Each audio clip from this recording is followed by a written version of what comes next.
Let me show you one of the fastest ways that strategy dies within an organization. It usually happens during a meeting when some big plan of change is announced. The leader will look around the room and see all these faces looking back at them, and then they'll ask the question, "All right, are we all on board?" And everyone nods their heads in agreement. And the leader goes, "Yes, all right, let's go make the magic happen."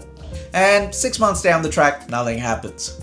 Now, the key to unlocking that little predicament is going back to what the leader asks their team. They ask them what I refer to as a $2 question. And a $2 question is basically those low value questions during high stakes moment.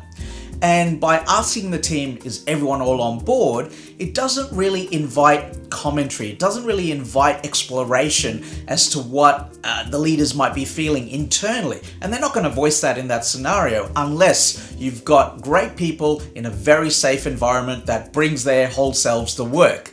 So in those moments, you really need to ask better quality questions. So instead of asking a $2 question during a high stakes moment, I will ask a $2 million question.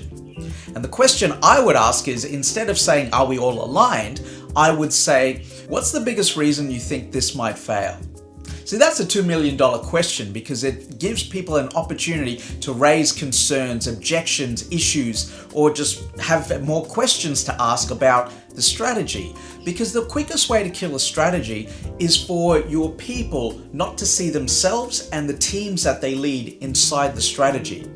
As a leader, you gotta bring people along on the journey. And the best way to do that is to give them space to articulate what their biggest concerns are.